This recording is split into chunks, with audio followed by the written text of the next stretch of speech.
Mi hija se aprovechó de mi ceguera para pedir un préstamo a mi nombre. Me endeudó con 1.000.000 de pesos y no los pagó. Me embargaron y me quedé en la calle. Ahora estoy durmiendo en lo que antes era el establo de mis vacas. Pero la vida es justa, y lo que le sucedió a mi hija después no se lo deseo a nadie. Y a mí la vida me dio una segunda oportunidad. Antes de continuar con la historia, por favor haz clic en el botón de me gusta. Suscríbete al canal y comenta desde dónde estás viendo. Tu ayuda es muy importante. Me llamo Eustaquio Mondragón. Tengo 82 años y todo lo que tenía me lo quitó mi propia hija. No quería contar esta historia, la verdad pensaba llevármela a la tumba, pero uno llega a una edad en la que ya no tiene miedo a nada y lo único que busca es sacar lo que trae adentro. Porque esto no es cualquier cosa. Esto no se le hace ni a un enemigo y ella me lo hizo a mí, que soy su padre.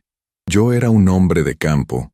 Viví toda mi vida en una casita con techo de lámina y piso de tierra, rodeado de vacas, con las uñas llenas de estiércol y el lomo quemado por el sol.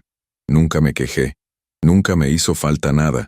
Tenía mis animalitos, mi pedazo de tierra y una familia que pensé que me quería. Todo cambió hace 6 años cuando el tractor se volcó en la loma del Tepetate. Quedé ciego. Los doctores dijeron que fue por el golpe en la cabeza, que los nervios de mis ojos se dañaron y que nunca más volvería a ver. Al principio no lo creí. Pensé que era como cuando te dan un puñetazo y ves estrellitas, que poco a poco se te quita. Pero no fue así. Papá, no te preocupes, yo te voy a cuidar, me dijo Xiomara, mi hija mayor. Tiene un nombre raro porque su madre, mi Chabela, que en paz descanse, siempre fue aficionada a esas telenovelas venezolanas. Te voy a ayudar con tus cosas, con el dinero, con todo. Y yo le creí. ¿Cómo no creerle? Era mi hija, mi sangre, la niña que vi nacer, que cargué en mis brazos cuando apenas pesaba como un costal de frijoles. Mi otro hijo, Nezahualcóyotl, todos le dicen Neza para no trabalenguas, estaba en Monterrey trabajando en una fábrica. Neza sí es buen muchacho, pero está lejos y tiene su propia familia que mantener. Así que quedé en manos de Xiomara y su marido, Rigoberto, un holgazán que nunca ha dado un palo al agua. Desde que se casó con mi hija, no ha hecho más que vivir de lo que ella gana como secretaria en el ayuntamiento. Los primeros meses después del accidente fueron duros, pero poco a poco me fui adaptando. Aprendí a moverme por la casa usando las manos, a distinguir las monedas por su tamaño, a escuchar el mundo que ya no podía ver. Me aferré a la rutina: despertar, desayunar, sentarme en el portal, escuchar la radio, cenar, dormir. Una vida sencilla pero digna. Una mañana de abril, lo recuerdo porque era cuando florecen los cempasúchiles y su olor llenaba el aire. Xiomara entró a mi cuarto más temprano de lo normal. Papá, necesito que firmes unos papeles, me dijo con una voz diferente, como ansiosa. ¿Qué papeles, mijita?, pregunté. Es para el seguro social, para que te den una pensión por tu discapacidad. Me pareció raro porque yo nunca trabajé para el gobierno. Siempre fui campesino por mi cuenta, pero pensé que tal vez había algún programa nuevo del que yo no sabía. ¿Dónde firmo?, pregunté. Ella tomó mi mano y la guió hasta un papel. Aquí, papá, y aquí también, y en esta otra hoja. Firmé. ¿Qué otra cosa podía hacer? Estaba ciego y confiaba en ella. Grande error. Pasaron los meses, y un día llegó don Melitón, mi vecino de toda la vida, con quien compartía unos mezcales de vez en cuando. «Compadre Eustaquio, ¿es cierto que vendiste el rancho?», me preguntó con voz preocupada. «¿De qué hablas, Melitón? Yo no he vendido nada. Es que andan diciendo en el pueblo que sacaste un préstamo grande con el rancho de garantía, que te dieron 1.000.000 de pesos. Sentí como si me hubieran echado un balde de agua fría. ¿Un préstamo? 1.000.000 de pesos? Yo nunca había pedido tanto dinero en mi vida. El colchón de mi cama y una alcancía de barro eran mis únicos bancos. «Xiomara», grité tan fuerte que hasta las gallinas del corral se espantaron. Escuché sus pasos apresurados. «¿Qué pasa, papá? ¿Por qué gritas así?», preguntó con fingida inocencia. «¿Es cierto que saqué un préstamo de 1.000.000 de pesos?». Hubo un silencio largo, de esos que dicen más que 1000 palabras. «No es como tú piensas, papá», dijo al fin. «Rigoberto y yo queríamos poner un negocio, una tienda grande como un mini súper. Íbamos a pagarlo todo, Pero las cosas no salieron bien. ¿Me hiciste firmar un préstamo sin decirme? Te estoy ayudando, papá, contestó con una voz que ya no reconocía. Ese rancho no te sirve de nada ahora que estás ciego. Nosotros podemos hacer algo mejor con el dinero. ¿Y dónde está ese dinero? ¿Dónde está la tienda? Otro silencio. Tuvimos algunos problemas. El primo de Rigoberto nos ayudó a invertir en un negocio, pero no necesité ver para saber que me estaba mintiendo. Tantos años de conocerla me bastaban para darme cuenta cuando no decía la verdad. El dinero seguramente se había ido en las apuestas de Rigoberto, en sus borracheras con sus amigos, en ropa cara para ella. ¿Y ahora qué va a pasar con el préstamo? Pregunté, aunque ya temía la respuesta. No te preocupes, papá. Lo vamos a pagar poco a poco. Pero no pagaron nada, ni un solo peso. 3 meses después llegaron unos hombres de traje. No los vi, claro, pero escuché sus voces educadas pero firmes, el ruido de sus zapatos caros sobre el piso de tierra de mi casa. Señor Mondragón, lamentamos informarle que debido al incumplimiento del pago de su préstamo, el banco ha decidido ejecutar la garantía. Tiene 30 días para desalojar la propiedad. Me quedé sin palabras, sin aire, sin tierra. Pero esta casa la construí yo mismo con estas manos, dije mostrándoles mis manos callosas, las manos de un hombre que nunca le ha tenido miedo al trabajo duro. Lo sentimos, señor. Son las condiciones que usted aceptó en el contrato. Pero yo no sabía. Esa noche confronté a Xiomara, grité, lloré, le reclamé su traición. ¿Cómo podía hacerle esto a su propio padre? Ya encontraremos otro lugar, papá, fue lo único que dijo, como si estuviéramos hablando de cambiar de mesa en un restaurante y no de perder el hogar de toda mi vida. La semana siguiente, Xiomara y Rigoberto empacaron sus cosas y se fueron. Me dejaron solo, ciego y a punto de quedar sin techo. El día del desalojo, don Melitón y su esposa doña Soledad vinieron a ayudarme. «Puedes quedarte en el establo viejo de mis vacas, compadre», me ofreció Melitón. «No es gran cosa, pero tiene techo y paredes. Ya no tengo animales ahí, así que está vacío». Y así fue como terminé viviendo en un establo. A mis 82 años, después de una vida de trabajo honrado, dormía sobre un catre viejo, rodeado del olor a estiércol y heno seco, con el sonido de los grillos como única compañía. Las primeras noches lloré en silencio. No por la pobreza, nunca fui hombre de lujos, sino por la traición. Mi propia hija me había robado más que mi tierra y mi casa. Me había robado la confianza, la fe en la familia. Durante semanas apenas comí lo que doña Soledad me traía. Apenas hablaba. Me sumí en un pozo oscuro de tristeza y rabia. Una tarde, mientras estaba sentado en un tronco fuera del establo, escuché un automóvil detenerse. Pasos desconocidos se acercaron. «¿Don Eustaquio Mondragón?», preguntó una voz grave, formal. «Sí, soy yo. Lo que queda de mí», respondí. «Mi nombre es licenciado Artemio Quesada. Soy notario público. Tengo algo importante que comunicarle». Y en ese momento, sin saberlo, mi vida estaba a punto de dar un giro inesperado. Porque la vida a veces te quita con una mano, pero te da con la otra. Y lo que vino después, nadie lo hubiera imaginado. Ni siquiera yo. «¿Notario público? ¿Y qué asuntos tendría yo que tratar con un notario?», le pregunté al licenciado Artemio, rascándome la barba que llevaba días sin afeitar.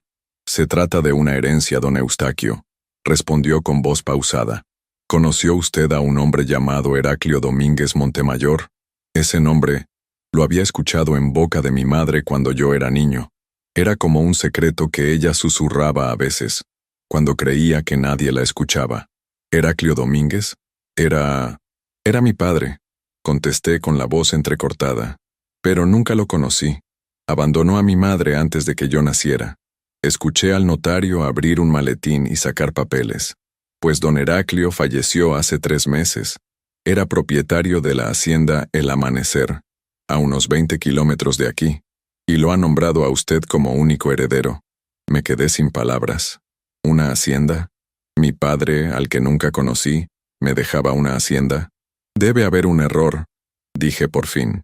Ese hombre nunca se interesó por mí. ¿Por qué me dejaría sus bienes? En su testamento, don Heraclio escribió que su mayor arrepentimiento en la vida fue abandonarlo a usted y a su madre.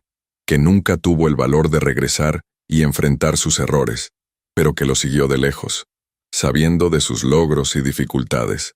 Sentí un nudo en la garganta, tantos años de rencor hacia un fantasma, un hombre sin rostro, y ahora resultaba que ese hombre había estado pendiente de mí, a su manera, desde las sombras.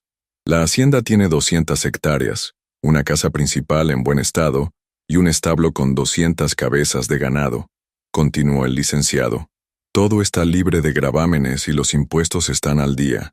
Si usted acepta la herencia, solo tiene que firmar estos documentos. ¿Firmar documentos?, murmuré con amargura. La última vez que firmé algo sin ver, perdí todo lo que tenía. El licenciado guardó silencio un momento.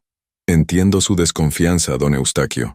Si gusta, puedo leerle el testamento completo y los documentos de propiedad. También puede pedir a alguien de su confianza que los revise. Don Melitón, llamé. ¿Podría venir, por favor? Mi compadre, que estaba a unos metros dándonos privacidad, se acercó. Compadre, ¿podrías leer estos papeles? Dime si son lo que este hombre dice. Durante casi una hora, Melitón revisó documento por documento, leyéndome párrafos clave. Todo parecía estar en orden.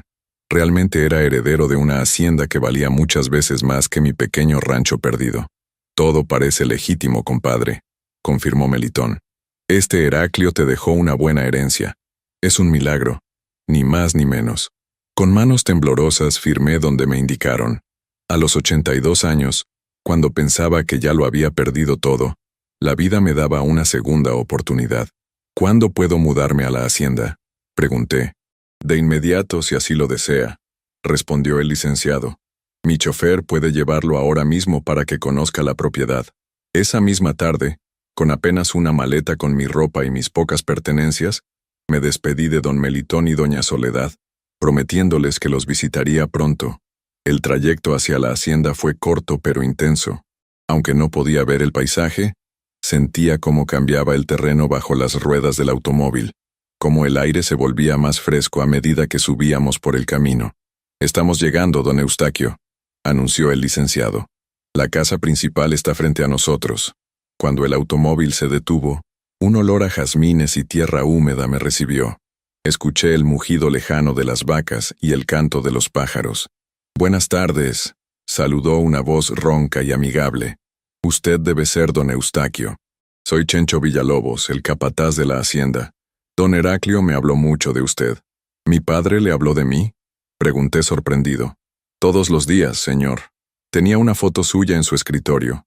Decía que usted era el mejor ganadero de la región, que había aprendido solo lo que a él le enseñó su padre. No pude contener las lágrimas. Este desconocido sabía más de mi padre que yo mismo. Chencho me guió hacia la casa, describiéndome cada habitación con detalle, como si supiera que necesitaba crear imágenes mentales de mi nuevo hogar. Esta era la recámara de don Heraclio, dijo cuando entramos a un cuarto amplio con olor a madera y libros viejos. Imagino que usted querrá usarla ahora. No, respondí. Prepara otra habitación para mí. Esta déjala como está. Algún día quizás pueda sentir más cercano a ese hombre. Los días siguientes fueron de adaptación. Chencho resultó ser no solo un excelente capataz, sino también un guía paciente para mí. Me enseñó a moverme por la casa y los alrededores, creando rutas que pudiera seguir con mi bastón, colocando marcas táctiles en lugares estratégicos. Una semana después de mi llegada, mientras desayunaba en el corredor, escuché un automóvil acercarse. Los perros ladraron, anunciando visitas. «Buenos días», dijo una voz que reconocí de inmediato. Era Xiomara. «¿Qué haces aquí?», pregunté secamente. «Papá, vine a verte. Me enteré de lo de tu herencia y ahora sí te acuerdas de tu padre ciego, ahora que tiene dinero de nuevo». La escuché acercarse y sentarse en la silla junto a mí. Lo sé, cometí un error terrible. No hay día que no me arrepienta. ¿Un error? ¿Así le llamas a dejar a tu padre en la calle? Rigoberto me presionó, papá. Dijo que necesitábamos el dinero para salir adelante, que luego te lo devolveríamos todo. Pero se lo gastó en apuestas y mujeres. Cuando quise pararlo, ya era demasiado tarde. ¿Y por qué desapareciste? ¿Por qué me dejaste solo cuando más te necesitaba? Su voz se quebró cuando respondió. Tuve miedo. Vergüenza. No sabía cómo mirarte a la cara. Bueno, ya sabes lo que quiero decir. Y luego Rigoberto se volvió violento. Me golpeaba casi a diario. Apenas logré escapar hace un mes. Sentí su mano buscando la mía sobre la mesa. Quise retirarla, pero algo me detuvo. Tal vez un recuerdo de cuando ella era pequeña, y yo le enseñaba a montar a caballo, a ordeñar las vacas, a sembrar maíz. Te he traído algo, dijo mientras colocaba un objeto en mi mano. Era una figurita de madera, un caballito tallado que yo le había hecho cuando cumplió 6 años. Lo guardé todos estos años, explicó. Es lo único que me llevé de la casa antes de que la perdieras. Palpé el caballito, sintiendo cada detalle que había tallado con tanto cariño. Una lágrima rodó por mi mejilla. Papá, sé que no merezco tu perdón. Solo quería que supieras que estoy arrepentida y que te quiero. La escuché levantarse. No te estoy pidiendo que me dejes vivir aquí ni que me des dinero. Solo quería verte una vez más y decirte que me alegro que la vida te haya dado esta oportunidad. Sus pasos se alejaron hacia la puerta. Xiomara. La llamé antes de que saliera. ¿Dónde estás viviendo ahora? Encontré trabajo en una tienda en el pueblo. La dueña, doña Carmela, me renta un cuartito en la parte de atrás. Hubo un largo silencio entre nosotros. Tantas cosas que decir, tantos reproches guardados, tanto dolor. Ven el domingo, dije finalmente. Comeremos juntos. No podía verla, pero sentí su alivio, su sorpresa, su gratitud. Gracias, papá, aquí estaré. Después de que se marchó, me quedé sentado en el corredor, pensativo. ¿Estaba haciendo lo correcto al darle una segunda oportunidad? ¿O era un viejo tonto que volvería a ser engañado? Don Eustaquio. La voz de Chencho me sacó de mis pensamientos. Tiene otra visita. ¿Quién es ahora? Pregunté, esperando que no fuera Rigoberto. Dice ser su hijo. Nezahualcóyotl Mondragón. Neza, exclamé con alegría. Hazlo pasar de inmediato. Escuché los pasos firmes de mi hijo menor acercarse. A diferencia de Xiomara, Neza siempre fue un muchacho responsable, trabajador. Se había mudado a Monterrey por necesidad, no por desapego. Papá, dijo con esa voz grave que heredó de mí. Me enteré de lo que pasó. Vine en cuanto pude. Nos abrazamos fuertemente. Olía a sudor y a camino largo. ¿Cómo te enteraste, mijo? Don Melitón me escribió contándome todo. Lo de Xiomara, lo del préstamo, lo del desalojo. Pedí licencia en la fábrica para venir a buscarte, pero cuando llegué al pueblo, me dijeron lo de tu herencia. Casi no lo creí. Yo tampoco lo creía al principio, hijo. Parece cosa de telenovela. Neza se sentó a mi lado y me tomó del brazo. ¿Estás bien, papá? ¿Cómo te sientes con todo esto? Como un hombre que se estaba ahogando y de repente encuentra una balsa. Agradecido pero confundido. Todavía no puedo creer que mi padre, un hombre al que maldije toda mi vida, haya estado cuidándome desde lejos. ¿Y Xiomara? Don Melitón me contó que vino a verte. Le relaté la visita de mi hija y mi decisión de darle una oportunidad de reconciliación.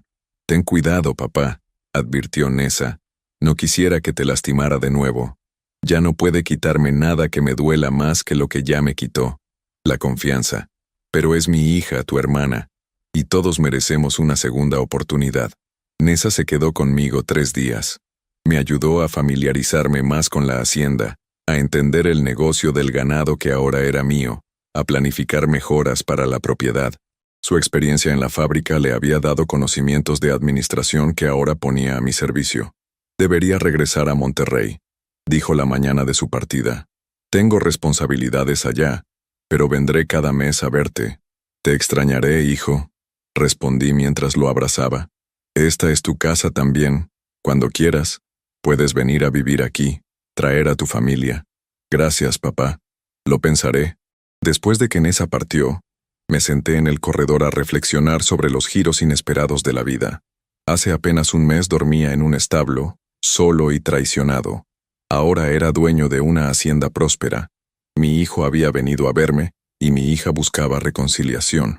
Pero algo no encajaba en todo esto. La visita de Xiomara había sido demasiado conveniente, demasiado oportuna. ¿Cómo se había enterado tan rápido de mi herencia? ¿Y esa historia sobre Rigoberto? ¿Sería cierta? Don Eustaquio. La voz de Chencho interrumpió mis pensamientos. Disculpe que lo moleste, pero hay algo que debe saber. Dime, Chencho. Respondí, intrigado por su tono preocupado. Es sobre su hija la que vino ayer. La vi en el pueblo hablando con un hombre. Se veían muy cercanos, no parecían peleados como ella le contó. ¿Estás seguro? ¿Pudiste ver quién era? No lo conozco, pero escuché que lo llamaba Rigo. Un escalofrío recorrió mi espalda. Rigoberto, mi yerno, el mismo que supuestamente maltrataba a Xiomara, el que la había presionado para estafarme. Parecían estar planeando algo, don Eustaquio. Hablaban en voz baja, mirando a todos lados como si temieran que alguien los escuchara. Me quedé en silencio, procesando esta información. La duda comenzó a crecer en mi interior. ¿Sería posible que Xiomara estuviera mintiéndome de nuevo? ¿Que su arrepentimiento fuera solo una actuación para acercarse a mi nueva fortuna? Gracias por decírmelo, Chencho. Te pido que estés atento cuando ella venga el domingo. Quiero saber exactamente qué está tramando mi hija. Esa noche dormí intranquilo. Soñé con firmas en documentos invisibles, con manos que me guiaban hacia el abismo, con caballos de madera que se transformaban en bestias de carga. El domingo llegó demasiado rápido. Desde temprano, me aseguré de que todo estuviera listo para recibir a Xiomara. Había pedido a la cocinera doña Zenaida que preparara chiles en nogada, el platillo favorito de mi hija. A mediodía escuché el automóvil acercarse. Esta vez no venía sola. Buenas tardes, don Eustaquio, saludó Chencho. Su hija ha llegado y viene acompañada de un hombre. Mi corazón dio un vuelco. ¿Quién es, Chencho? ¿Es Rigoberto? No, señor. Es un hombre mayor, parece ser un abogado. Trae un maletín y viene vestido formal. ¿Un abogado? Esto confirmaba mis sospechas. Xiomara no buscaba reconciliación, buscaba mi dinero. Hazlos pasar, ordené, preparándome para enfrentar lo que viniera. Escuché sus pasos acercarse por el corredor. El aroma del perfume barato de Xiomara llegó primero, mezclado con el olor a loción cara del hombre que la acompañaba. Papá, saludó ella con voz melosa. Te presento al licenciado Bermúdez. Es un amigo que quiere ayudarnos. Mucho gusto, don Eustaquio, dijo el hombre con voz grave y estudiada. Su hija me ha contado su situación y creo que puedo ofrecerle asesoría legal para proteger su nuevo patrimonio. ¿Proteger mi patrimonio? Pregunté con ironía. ¿De quién? ¿De mi hija que ya me estafó una vez? Un silencio incómodo se instaló en el corredor. Papá, el licenciado solo quiere ayudar. Con tu nueva situación, es importante que tengas todo en orden. Testamentos, documentos, cuentas bancarias, para que tú y Rigoberto puedan planear mejor cómo quedarse con todo, ¿verdad? ¿Qué? No, papá, no es lo que piensas. Me levanté, apoyándome en mi bastón, irguiéndome con toda la dignidad que pude reunir. Chencho los vio, Xiomara. Te vio con Rigoberto en el pueblo, planeando, conspirando. Pude sentir su nerviosismo, su respiración alterada. Puedo explicarlo, papá. No es lo que parece. ¿No? Entonces explícame por qué me mentiste sobre Rigoberto. Explícame por qué traes a un abogado a nuestra supuesta comida de reconciliación. Nosotros, quiero que se vayan ahora mismo, dije con firmeza. Y no vuelvan. Esta hacienda es lo único que me queda, y no permitiré que me la quiten también. Don Eustaquio, intervino el abogado, está cometiendo un error. Su hija realmente quiere arreglar las cosas. El único error que cometí fue confiar en quien no lo merecía. Ahora, váyanse antes de que llame a la policía. Escuché a Xiomara sollozar, pero no me conmovió. Sus lágrimas ya no tenían poder sobre mí. Vamos, licenciado, dijo finalmente. Mi padre no está listo para escucharnos. Sus pasos se alejaron, y poco después escuché el motor del automóvil encenderse y perderse en la distancia. Cuando estuve seguro de que se habían marchado, me dejé caer en la silla, agotado emocional y físicamente. ¿Se encuentra bien, don Eustaquio?, preguntó Chencho, que había presenciado toda la escena. Sí, Chencho. Solo triste. Triste porque acabo de perder a mi hija por segunda vez, pero al menos esta vez pude protegerme. Hizo lo correcto, patrón. Esa mujer y su marido no traían buenas intenciones. Esa noche, durante la cena, Chencho me informó algo más. Don Eustaquio, hay algo que debería saber. El licenciado que vino con su hija no es realmente abogado. Es un estafador conocido en la región. Se hace pasar por licenciado para ganarse la confianza de personas mayores y luego las despoja de sus bienes. Una risa amarga escapó de mis labios. Así que mi hija ni siquiera pudo conseguir un abogado de verdad para intentar estafarme. ¡Qué ironía! Me acosté pensando en todo lo ocurrido. El destino me había quitado la vista, mi hogar y ahora a mi hija. Pero también me había dado una nueva oportunidad, un nuevo comienzo cuando menos lo esperaba. Lo que no sabía es que la vida aún tenía más sorpresas guardadas para mí, y que pronto tendría que tomar decisiones que pondrían a prueba no solo mi capacidad de perdonar, sino también mi humanidad. Los días en la hacienda, el amanecer, comenzaron a tener una rutina. Me levantaba con el primer canto del gallo, desayunaba mientras Chencho me ponía al tanto de las actividades del día, luego recorríamos juntos los establos. Aunque no podía ver, mis manos conocían bien a los animales. Palpaba sus lomos, sentía su respiración, escuchaba sus mugidos y sabía si estaban sanos o necesitaban atención. «Tiene usted un don Eustaquio», me dijo Chencho una mañana, mientras revisábamos a una vaca recién parida. «Veo hombres con 2 ojos buenos que no notan cuando una res está enferma, y usted sin ver lo detecta de inmediato». «No es ningún don, Chencho», respondí mientras palpaba el hocico del animal. «Es experiencia. Cuando llevas tantos años trabajando con ganado, tus manos, tus oídos y tu nariz aprenden lo que tus ojos no necesitan ver». Así pasaron 3 semanas, sin noticias de Xiomara. No volvió a aparecerse por la hacienda después de aquel domingo, y aunque una parte de mí se sentía aliviada, otra parte se preguntaba si estaba bien, si realmente había escapado de Rigoberto, o si había vuelto con él para planear nuevas estafas. Una tarde, mientras tomaba café en el corredor, escuché llegar un automóvil. No esperaba visitas. «Es una patrulla, don Eustaquio», me informó Zenaida, la cocinera, que se asomó a ver. «Vienen 2 policías». Un escalofrío me recorrió la espalda. En mis 82 años, nunca había tenido problemas con la ley. «Buenas tardes», saludó una voz joven pero autoritaria. «Don Eustaquio Mondragón».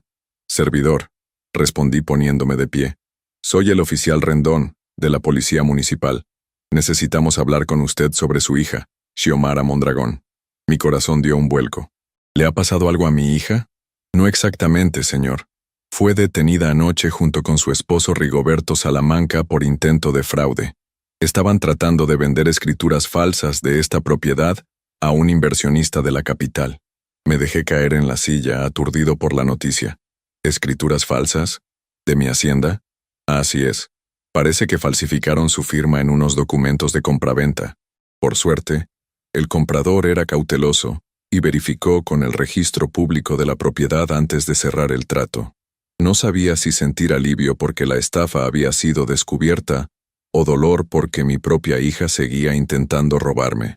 Señor Mondragón, necesitamos que venga a la comisaría para rendir su declaración y también para decidir si presentará cargos formales contra su hija y su yerno».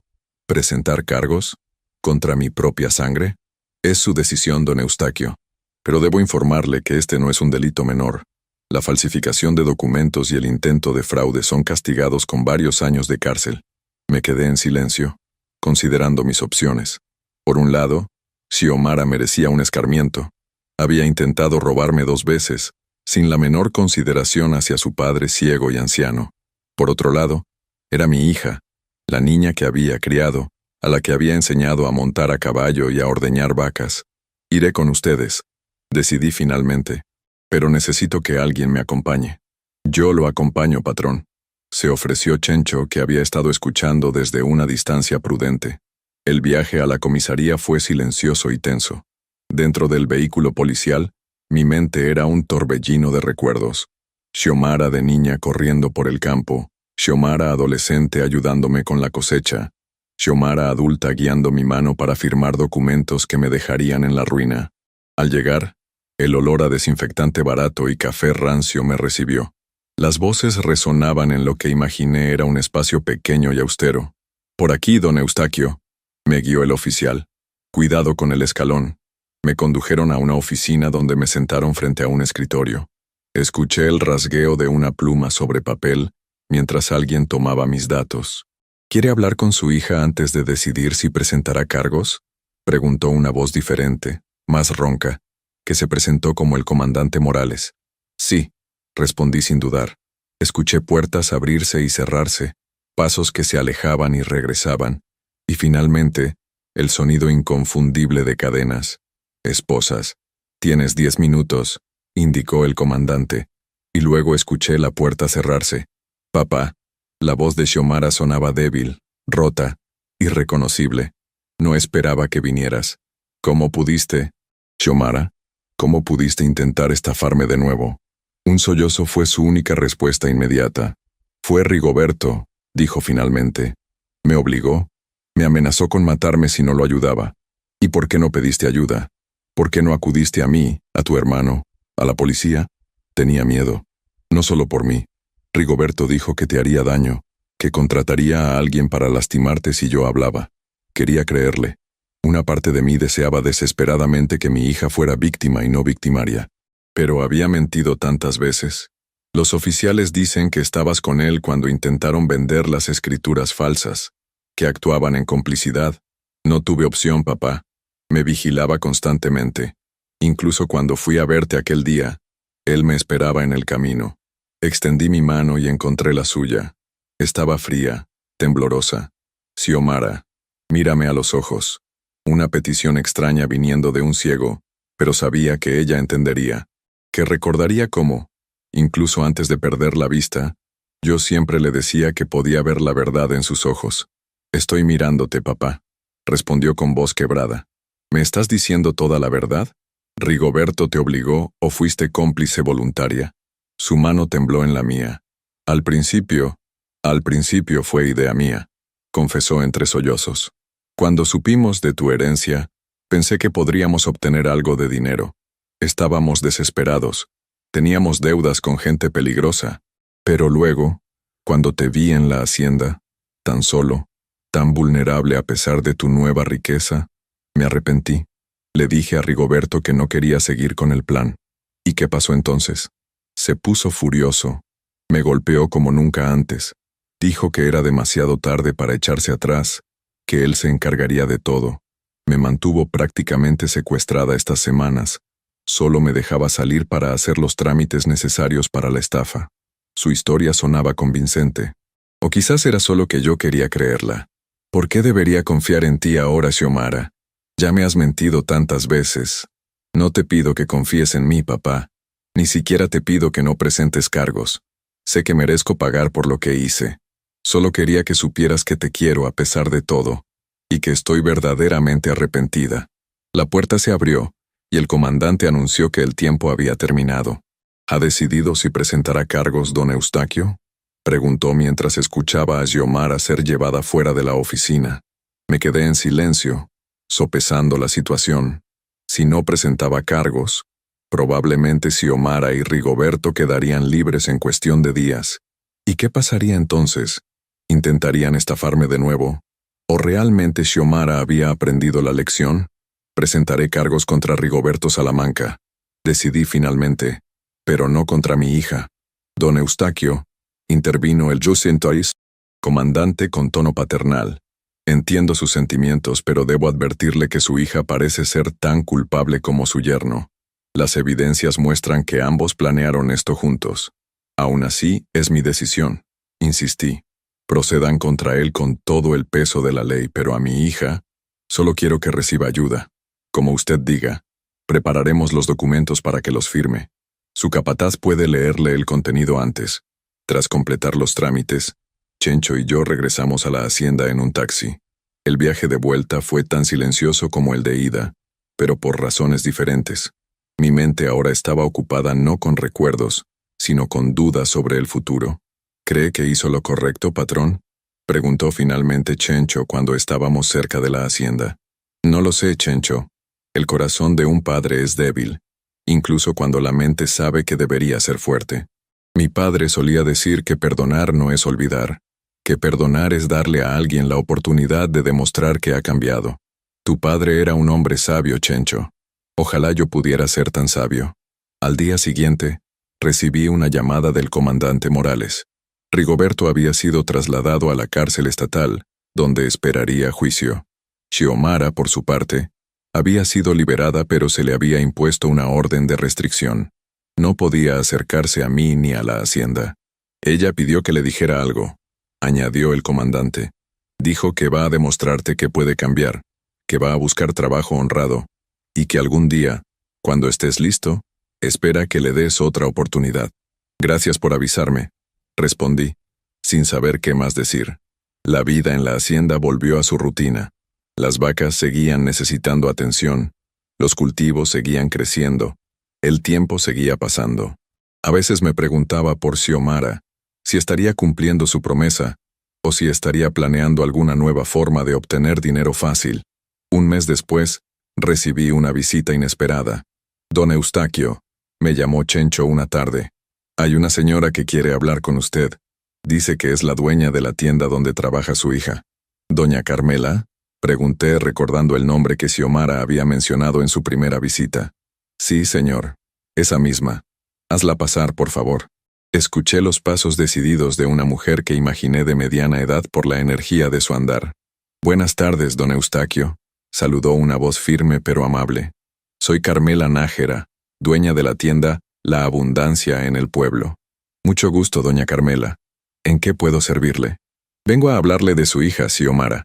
Lleva trabajando conmigo casi 2 meses. Empezó poco antes del incidente con su esposo. ¿Y cómo le va?, pregunté, genuinamente interesado. Es una buena empleada, trabajadora, puntual, honesta. Los clientes la aprecian. Me sorprendió escuchar estas palabras. ¿Xiomara? ¿Honesta? Después de lo ocurrido con la policía, pensé en despedirla, continuó doña Carmela. No quiero problemas en mi negocio, pero me rogó que le diera una oportunidad. Me contó toda su historia, lo que le había hecho a usted, cómo su marido la maltrataba. ¿Y usted le creyó? Al principio no. Conozco bien a las personas que inventan excusas para justificar sus malas acciones, pero con el tiempo, he visto cómo se esfuerza, cómo ahorra cada peso, cómo ayuda a otros sin esperar nada a cambio. ¿A qué ha venido exactamente, doña Carmela? La mujer suspiró antes de responder. Su hija está enferma, don Eustaquio. Tiene problemas del corazón. Nada grave aún, pero necesita tratamiento. Un tratamiento que no puede pagar con lo que gana en la tienda.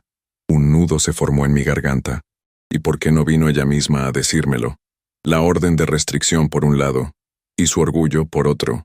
Me pidió que no le dijera nada, pero no puedo quedarme de brazos cruzados viendo cómo su salud empeora día a día. Me quedé en silencio, procesando esta información. ¿Sería verdad? ¿O era otra estratagema de Xiomara para conseguir dinero? ¿Tiene pruebas de esta enfermedad? ¿Algún diagnóstico médico? Traje los resultados de sus análisis y la opinión del doctor Pineda, el cardiólogo del hospital regional. Puede pedirle a alguien que los lea para usted. Llamé a Chencho para que revisara los documentos. Efectivamente, Xiomara había sido diagnosticada con una afección cardíaca que requería medicación costosa y posiblemente una intervención quirúrgica en el futuro. ¿Qué puedo hacer?, pregunté finalmente. Podría ayudarla económicamente con los gastos médicos. O, mejor aún, podría incluirla en el seguro médico que seguramente tiene usted como propietario de esta hacienda. ¿Ella le pidió que viniera a solicitar esto? No, don Eustaquio. Como le dije, ella ni siquiera sabe que estoy aquí. Si se entera, probablemente se enojará conmigo. Es muy orgullosa su hija. Orgullo. Un rasgo que Xiomara había heredado de mí, sin duda. Le agradezco que haya venido, doña Carmela. Déjeme pensar en esto. Le haré saber mi decisión pronto. Después de que la mujer se marchó, me quedé sentado en el corredor hasta bien entrada la noche, reflexionando. ¿Era esta la prueba que necesitaba de que Xiomara realmente estaba cambiando? ¿O era solo otra manipulación, usando ahora a una tercera persona para llegar a mí? A la mañana siguiente, tomé una decisión. Chencho, llamé a mi fiel capataz durante el desayuno. Necesito que vayas al pueblo. Busca a doña Carmela y dile que incluiré a Xiomara en mi seguro médico. Pero con una condición. Quiero que un médico de mi confianza la examine primero. Así se hará, patrón. 3 días después, el doctor Ramírez, un viejo amigo de la familia que atendía a los trabajadores de la hacienda, confirmó el diagnóstico de Xiomara. Tenía una condición cardíaca que, si bien no era inmediatamente peligrosa, requería tratamiento constante y supervisión médica. Le he dicho que debería hablar con usted, me informó el doctor después de examinarla. Pero es testaruda. Dice que no quiere su ayuda, que encontrará la forma de pagar su tratamiento por sí misma. Igual que su padre, murmuré con una mezcla de orgullo y frustración. A pesar de su resistencia, hice los arreglos para incluirla en mi seguro médico. No le informé directamente. Sabía que su orgullo la haría rechazar la ayuda, sino que lo arreglé todo a través de doña Carmela y el doctor Ramírez. Pasaron 2 semanas más. Una tarde, mientras supervisaba la ordeña, mi oído ya podía distinguir cuando una vaca daba menos leche de lo normal. Chencho se acercó apresuradamente. Don Eustaquio, tiene una llamada urgente. Es del hospital regional. Mi corazón dio un vuelco. ¿Xiomara? Me llevaron rápidamente hasta el teléfono. Bueno, contesté con voz temblorosa. Señor Mondragón, soy la doctora Esparza del Hospital Regional San Juan. Su hija Xiomara ha sufrido un episodio cardíaco severo. Está estable, pero necesitamos realizar una intervención quirúrgica lo antes posible. Ella está consciente. ¿Puedo hablar con ella? En este momento está sedada, señor, pero preguntó por usted antes de que le administráramos la medicación. Dijo que lo sentía mucho. Una lágrima rodó por mi mejilla. Iré inmediatamente. Decidí. Dígale que su papá va en camino. Chencho me llevó al hospital. Durante todo el trayecto, mi mente era un torbellino de emociones. Preocupación por Xiomara, culpa por no haber estado más presente, miedo de perderla antes de poder perdonarla completamente. Al llegar, nos informaron que Xiomara ya estaba en quirófano. La operación duraría varias horas. No había nada que hacer sino esperar. Quédate conmigo, Chencho, le pedí mientras nos sentábamos en la sala de espera. No quiero estar solo ahora. Aquí estaré, patrón. Todo saldrá bien, ya lo verá. Las horas pasaron lentamente. Cada vez que escuchaba pasos acercarse, mi corazón se aceleraba, esperando noticias. Finalmente, cerca de la medianoche, la doctora Esparza apareció. Señor Mondragón, la operación ha sido un éxito. Su hija está fuera de peligro, aunque necesitará tiempo para recuperarse completamente. Un suspiro de alivio escapó de mis labios. ¿Puedo verla? Está en recuperación ahora. Puede pasar a verla brevemente, pero está aún bajo los efectos de la anestesia. Me guiaron hasta la habitación donde Xiomara descansaba. El pitido constante de las máquinas que monitoreaban sus signos vitales me indicó que estaba viva, que seguía luchando. Hija, susurré mientras Chencho guiaba mi mano hacia la suya. Aquí estoy. Sus dedos se movieron ligeramente entre los míos. Una respuesta débil pero significativa. Te vas a poner bien, continué. Y cuando salgas de aquí tendremos mucho de qué hablar. No sé si me escuchó o si fue solo un reflejo, pero sentí un leve apretón en mi mano. En ese momento supe que, independientemente de los errores del pasado, no podía darle la espalda a mi hija. No de nuevo. Mientras regresábamos a la hacienda en la madrugada, Chencho rompió el silencio con una observación que me llegó al alma. A veces, patrón, la vida nos da segundas oportunidades no solo para recibir, sino también para dar. Quizás esta es la suya. Y tenía razón. Mi padre, a quien nunca conocí, me había dado una segunda oportunidad al dejarme su hacienda.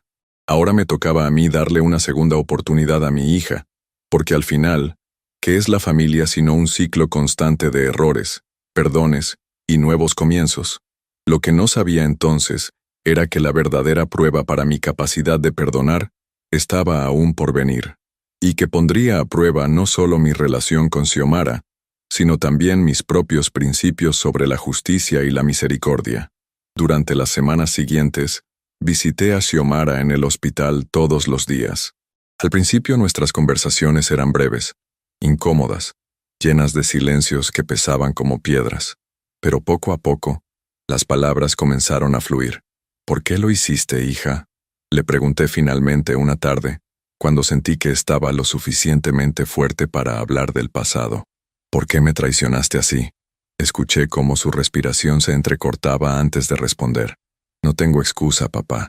Rigoberto me convenció de que era lo mejor para todos. Decía que tú ya estabas viejo, que no podías administrar bien tu dinero siendo ciego, que nosotros lo aprovecharíamos mejor. ¿Y tú le creíste? Quería creerle. Estábamos llenos de deudas. Los prestamistas nos amenazaban. Y luego, cuando empezó a golpearme, tenía tanto miedo que dejé de pensar en lo correcto. Solo quería sobrevivir. No justificaba sus acciones, pero al menos comenzaba a entender sus motivaciones. Cuando me enteré de tu herencia, continuó, vi otra oportunidad. Otra vez Rigoberto me llenó la cabeza con ideas, que era injusto que tú, un viejo ciego, tuvieras tanto mientras nosotros no teníamos nada, que de todos modos no sabrías administrarlo. ¿Y ahora? ¿Sigues pensando igual? Hubo un largo silencio antes de su respuesta. No, papá. Ahora veo con claridad lo que hicimos. La maldad, la traición. No te pido que me perdones. Solo quiero que sepas que estoy arrepentida. Verdaderamente arrepentida. Le tomé la mano. Estaba más delgada que antes. Su piel ya no tenía esa firmeza juvenil que recordaba. El tiempo y las penas habían dejado su marca en ella, igual que en mí. Te creo, Xiomara, y quiero que sepas que te perdono. La sentí estremecerse y luego romper en llanto. No merezco tu perdón, papá. Te dejé en la calle, te abandoné cuando más me necesitabas. El perdón no se merece, hija. Se da libremente o no es verdadero perdón. Palabras que mi madre me había dicho muchas veces, y que solo ahora, al borde de mis 83 años, comenzaba realmente a entender. Los médicos dijeron que Xiomara podría recibir el alta en una semana, pero necesitaría cuidados constantes durante su recuperación. No podía regresar a su trabajo en la tienda de inmediato, ni quedarse sola en su pequeño cuarto detrás del negocio de doña Carmela. «Vendrás a la hacienda conmigo», le dije sin dejar espacio para discusión. «Hay suficiente lugar, y doña Zenaida puede ayudar a cuidarte mientras te recuperas. Pero la orden de restricción, ya me encargué de eso. El juez la ha revocado a petición mía. No quiero ser una carga, papá. Ya has hecho demasiado pagando por mi operación. No eres una carga, Xiomara, eres mi hija». El día que salió del hospital, Chencho nos llevó a la hacienda en la camioneta. Durante el trayecto, Xiomara se mantuvo callada, mirando por la ventana según me dijo Chencho. Podía sentir su nerviosismo, su incertidumbre ante esta nueva etapa. «Hemos preparado la habitación azul para ti», le informé mientras nos acercábamos. «La que da al jardín de atrás. La recuerdo», dijo con nostalgia. «Tiene esas cortinas con flores que tanto le gustaban a mamá. Las mismas. Chencho dice que están un poco descoloridas, pero siguen ahí». Al llegar, escuché el asombro en su voz mientras recorría la casa. «Es hermosa, papá. Mucho más grande que nuestro rancho. 300 hectáreas», respondí con cierto orgullo. «Y 200 cabezas de ganado. Más de lo que hubiera soñado tener jamás. Te lo mereces», dijo ella con sinceridad. Después de una vida de trabajo duro, los días se convirtieron en semanas. Xiomara se recuperaba bien, siguiendo al pie de la letra las indicaciones del médico. Cada mañana desayunábamos juntos en el corredor, con el canto de los pájaros como música de fondo. Le contaba historias de mi infancia, de mi madre, de los años antes de que ella naciera, y ella me hablaba de sus planes para el futuro, de cómo quería estudiar enfermería cuando estuviera completamente recuperada. «Quiero ayudar a otros», me explicó una tarde mientras tomábamos café. «Como me ayudaron a mí. Tal vez trabaje en el hospital regional». «Me parece un plan excelente», aprobé. «Puedo ayudarte con los gastos de la escuela». «No, papá. Esto quiero hacerlo por mí misma. Ya has hecho demasiado». Esa determinación, esa necesidad de valerse por sí misma, me recordó a mí mismo cuando era joven. Quizás, después de todo, había algo de mí en ella además del orgullo. Una mañana, mientras revisaba el ganado con Chencho, me entregó un sobre. «Llegó esto para usted, patrón. Es del reclusorio estatal». Sentí un escalofrío. Solo podía ser sobre Rigoberto. «¿Puedes leerlo, por favor?» Chencho abrió el sobre y leyó su contenido. «Estimado señor Mondragón, le informamos que el recluso Rigoberto Salamanca Jiménez ha solicitado una visita con usted. Si desea concederla, favor de presentarse en el área de visitas el próximo martes a las 10:00 horas. Atentamente, Dirección del reclusorio estatal. ¿Rigoberto quiere verme? Pregunté confundido. ¿Para qué? No lo dice, patrón. ¿Quiere que le responda rechazando la visita? Me quedé pensativo. Mi instinto me decía que no fuera, que nada bueno podía venir de un encuentro con el hombre que me había estafado, que había maltratado a mi hija. Pero otra parte de mí sentía curiosidad. No, iré a verlo. Quiero escuchar lo que tiene que decir. ¿Le informará a doña Xiomara? No. Esto queda entre tú y yo, Chencho. No quiero alterarla durante su recuperación. El martes siguiente, Chencho me llevó al reclusorio. El olor a desinfectante mezclado con sudor y desesperación me golpeó apenas entramos. Los sonidos eran hostiles, puertas metálicas cerrándose, órdenes gritadas, ocasionales maldiciones de los reclusos. Nos condujeron a una sala donde, según me explicó Chencho, había mesas separadas para las visitas. Me senté y esperé. Ya viene el recluso, anunció un guardia. Escuché el arrastre de cadenas, pasos lentos, el chirrido de la silla frente a mí. Don Eustaquio, la voz de Rigoberto sonaba diferente, despojada de esa arrogancia que recordaba. Gracias por venir. ¿Qué quieres? ¿Rigoberto? Pregunté sin rodeos. Quería verlo, hablar con usted, disculparme. ¿Disculparte? ¿Después de todo lo que has hecho? Sé que no merezco su perdón. No lo estoy pidiendo. Solo quería que supiera que reconozco el daño que le causé. A usted y a Xiomara. Mencionó el nombre de mi hija con un tono que no supe interpretar. ¿Remordimiento? ¿Manipulación? ¿Sabes lo que le hiciste a tu esposa? No solo la arrastraste en tus estafas, la golpeaste, la maltrataste física y emocionalmente durante años. No tengo excusa para eso, admitió. La ira, la frustración, el alcohol, pero nada justifica lo que hice. ¿Por qué me citaste, Rigoberto? No creo que sea solo para disculparte. Hubo un largo silencio antes de que respondiera. Estoy enfermo, don Eustaquio. Tengo cáncer terminal. Los médicos me dan 3 meses, máximo. No esperaba esto. No sentí alegría ni satisfacción, solo una extraña sensación de vacío. Lo siento, dije por fin, porque no sabía qué más decir. No lo sienta. Es lo que merezco, supongo. Pero antes de irme, quería hacer las paces con las personas a las que dañé, empezando por usted. ¿Y Xiomara? ¿También quieres hacer las paces con ella? Más que nada en el mundo, pero entiendo si ella no quiere verme. No la culparía. Me quedé pensativo. ¿Debía decirle a Xiomara sobre la enfermedad de Rigoberto? ¿Darle la oportunidad de despedirse, de cerrar ese capítulo de su vida? ¿O era mejor protegerla de más dolor? Le diré que viniste a verme. Decidí finalmente. Le contaré sobre tu enfermedad. La decisión de visitarte será suya. Gracias. Su voz sonaba sinceramente agradecida. Es más de lo que merezco. Al regresar a la hacienda, encontré a Xiomara sentada en el corredor, tejiendo. Una actividad que había retomado durante su convalecencia. ¿Dónde estuviste, papá?, preguntó curiosa. Chencho solo dijo que tenías un asunto que atender. Me senté junto a ella, buscando las palabras adecuadas. Fui a ver a Rigoberto. Sus agujas de tejer se detuvieron abruptamente. ¿A Rigoberto? ¿Por qué? Él solicitó verme. Y fui porque quería enfrentar al hombre que tanto daño nos causó. ¿Y qué quería? Disculparse. Y contarme algo. Está enfermo, Xiomara. Tiene cáncer terminal. Escuché su respiración entrecortarse. ¿Va a morir? Los médicos le dan 3 meses. Quiere verte antes de irse. Silencio. Solo el viento moviendo las hojas de los árboles y el ocasional mugido de una vaca a lo lejos.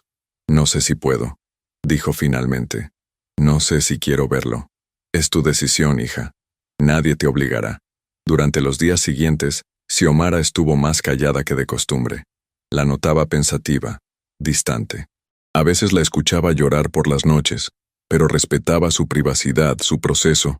Una semana después, mientras desayunábamos, tomó mi mano. He decidido ir a verlo, anunció. No por él, sino por mí. Necesito cerrar este capítulo para poder seguir adelante. ¿Estás segura? Sí, pero quiero que vengas conmigo, papá.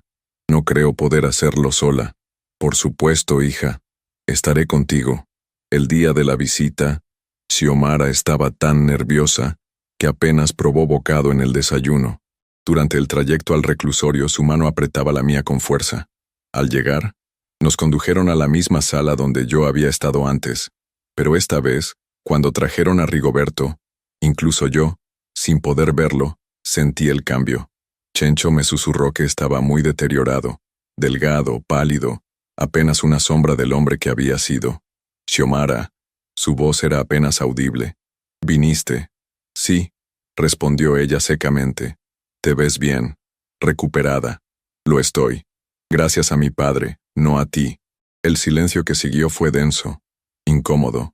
Lo siento, dijo él finalmente, por todo, por el maltrato, por haberte arrastrado en mis estafas, por haberte hecho perder a tu familia. ¿Por qué lo hiciste, Rigoberto? ¿Por qué me convertiste en cómplice de tus crímenes? ¿Por qué me golpeabas? Su respuesta tardó en llegar. No tengo excusas, Xiomara. Solo explicaciones que ni siquiera a mí me satisfacen.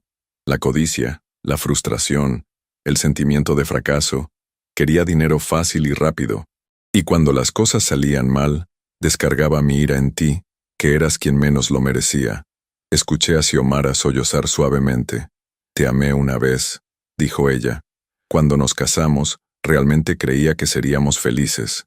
Yo también te amé, a mi manera retorcida. Pero el amor no justifica el daño que te causé.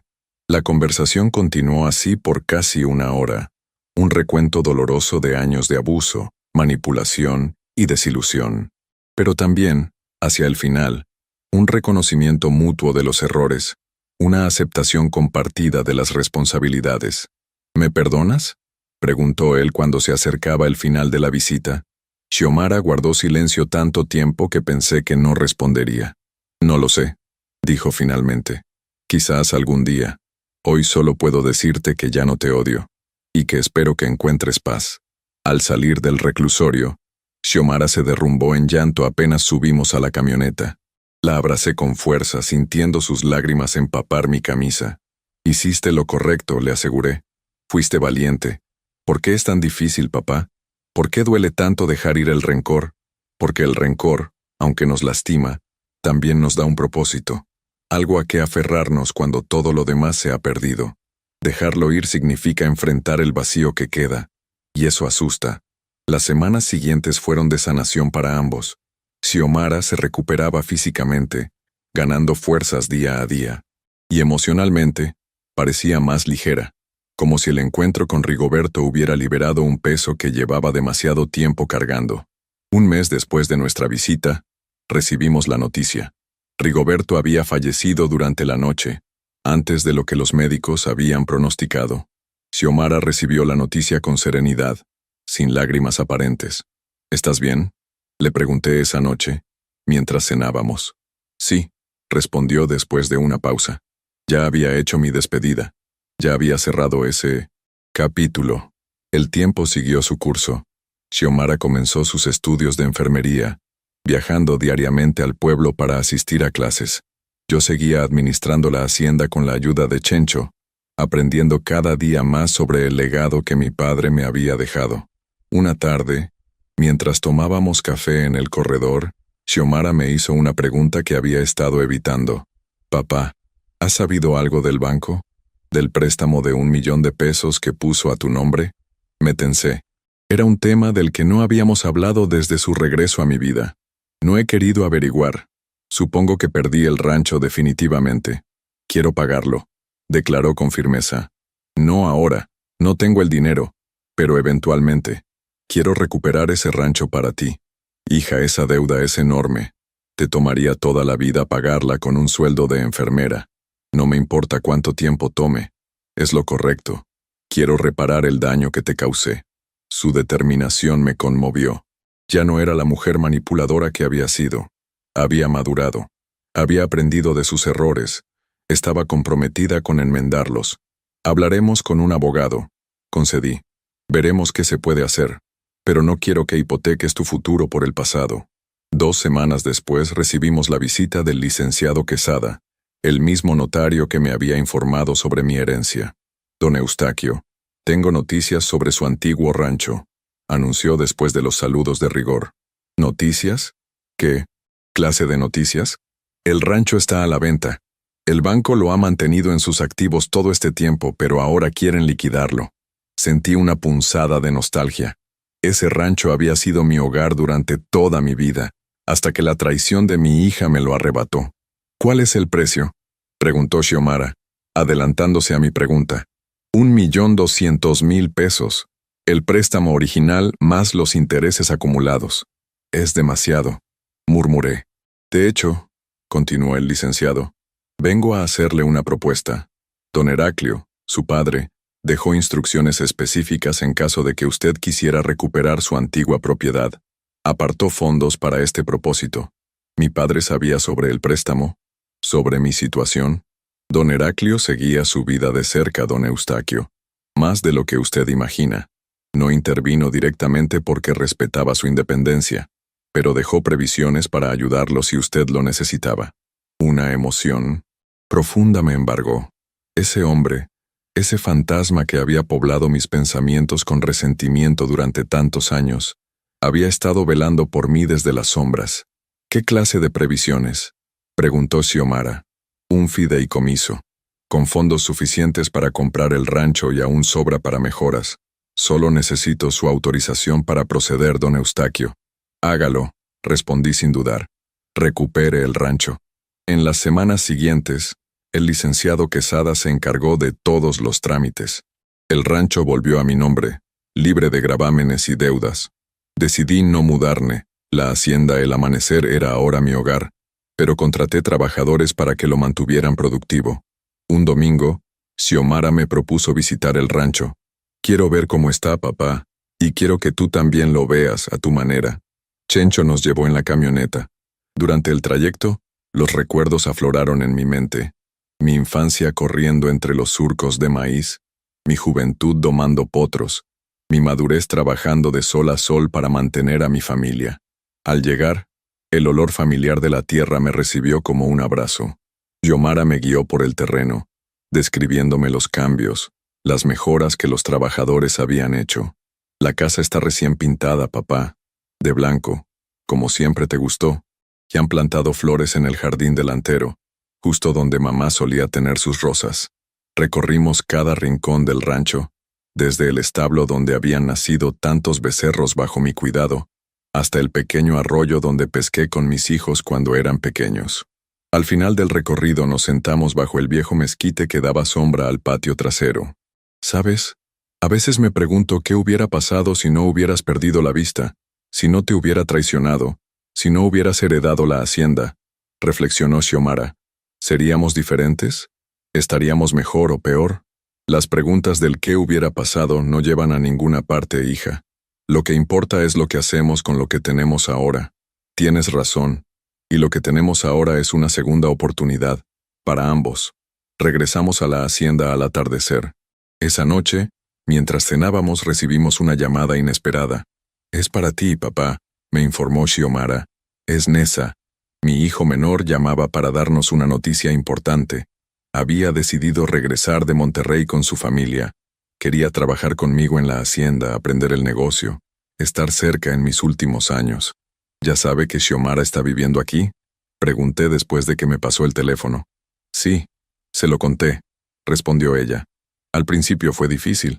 Todavía me guarda rencor por lo que te hice, pero está dispuesto a intentar reconstruir nuestra relación familiar. Esa noche, acostado en mi cama, reflexioné sobre los giros inesperados de la vida. Hace apenas un año dormía en un establo, traicionado y abandonado, sin esperanza ni futuro.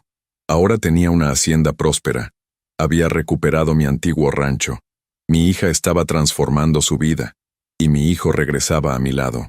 Pero más importante que las posesiones materiales era la paz interior que había encontrado. El perdón, tanto el que había dado como el que había recibido, había sido la clave para esta nueva etapa. Mi padre, Heraclio Domínguez, un hombre al que nunca conocí en vida, me había dado mucho más que una hacienda. Me había dado la oportunidad de experimentar el poder sanador del perdón, de la reconciliación, de los nuevos comienzos. Y aunque seguía viviendo en la oscuridad física de mi ceguera, mi alma estaba llena de luz, la luz del amor familiar recuperado, de las segundas oportunidades aprovechadas, de las lecciones aprendidas a través del dolor y la traición, porque al final, como dice el dicho, no hay mal que por bien no venga, y a veces, las peores traiciones pueden llevarnos a los mejores recomienzos. Hoy, con mis 83 años, ciego pero más sabio que nunca, puedo decir que he vivido una vida plena, con altibajos, con dolores y alegrías, con pérdidas y ganancias. Una vida real, como la de cualquier hombre. Y si algo he aprendido, es que los lazos familiares, aunque a veces se estiren hasta casi romperse, tienen una resistencia sorprendente, siempre que haya voluntad de reparar, de perdonar, de avanzar. Porque al final, ¿qué es la familia sino esto? Un grupo de personas imperfectas tratando de amarse lo mejor que pueden, a pesar de sus defectos, a pesar de sus errores, a pesar de todo. Si mi historia te conmovió, no olvides suscribirte a mi canal y activar las notificaciones. Cada semana comparto experiencias de vida que, como la mía, te harán reflexionar sobre el valor de la familia y el perdón.